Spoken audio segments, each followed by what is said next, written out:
Bagus, artinya Anda sudah dalam posisi sadar bahwa Anda tidak mau jadi budak.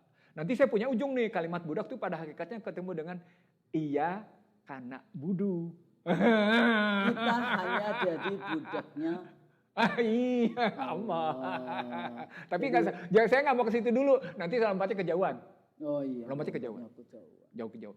Saya mau terusin dulu bahwa ultra modern slavery system ini wujudnya menjadi orang tidak terasa bahwa dia adalah budak.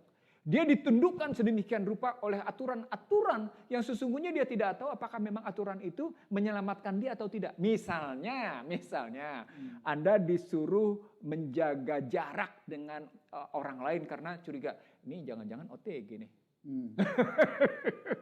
Anda disuruh menjaga jarak dengan orang tua Anda. Anda disuruh menjaga jarak.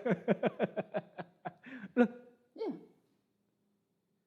padahal pada saat yang sama Anda diajarkan oleh keyakinan Anda tidak boleh begitu. Itu gimana? It's a part of ultra modern slavery system. Anda tunduk, jadi ketertundukan pada sesuatu itu adalah pada hakikatnya ultra modern system. Di mana ketertundukan itu apa? Anda tidak punya pengetahuan yang cukup kenapa Anda tunduk terhadap aturan-aturan itu. Saya ulang ya.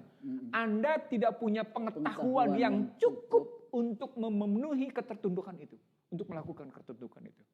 Itu yang disebut dengan ultra modern system.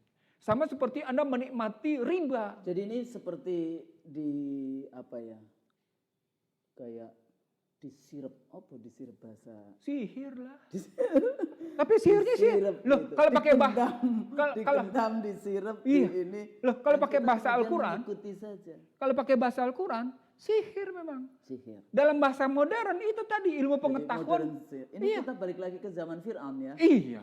Loh, memang istilahnya begitu. Jadi artinya sejarah itu berulang. Saya ingin membuka pemikiran saya minimal gitu ya.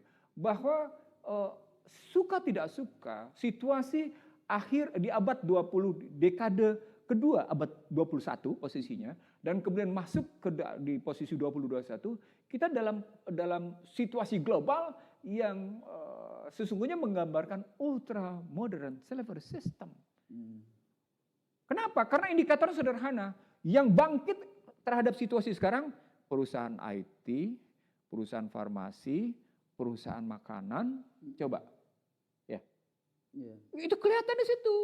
Terus ya dulu kayak budaya. Artinya kalau pakai pendekatan Maslow, yang berkaitan dengan kesehatan, yang berkaitan dengan perumahan, yang berkaitan dengan makanan, yang berkaitan dengan komunikasi. Komunikasi kan kebutuhan. Ya.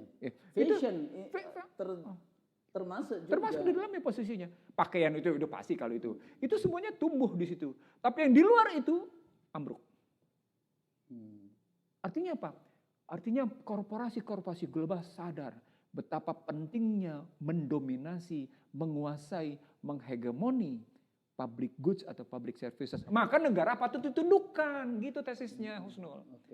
Jadi ada kesadaran bagi korporasi. Jadi ada kepentingan korporasi, baik itu individu maupun kelompok. Ya, yang greedy, betul, yang ingin mendominasi, dan untuk mencapainya termasuk juga menguasai negara. Tidak hanya negara di tempat dia industri itu dibangun, tapi dia ingin juga menguasai dunia. Sepertinya gitu ya. Memang manusia yang dekat dengan setan atau dekat dengan, kalau dekat dengan malaikat untuk apa nanti mati juga 4 meter kain kafan. Tapi kita harus kaya. Kenapa? Karena kalau kita kaya, kita bisa ngurusin orang miskin, orang-orang terlantar, kayak gitu kan, untuk perjuangan. Tidak ada larangan untuk melakukan itu. Tidak ada larangan posisi. Ini adalah ini di kesimpulannya. Kira-kira seperti apa secara konsep? Tadi kan konseptual sekali ya. Jadi itu theoretical kontestasi itu sebetulnya kan kerangka berpikir. Dari kerangka berpikir yang relatif sebetulnya alurnya jelas kayak gitu ya. Sebenarnya mudah kan, sederhana dari ada orang. Tergantung, Anda bacaannya apa dulu. Kalau nggak percaya enggak kayak gitu.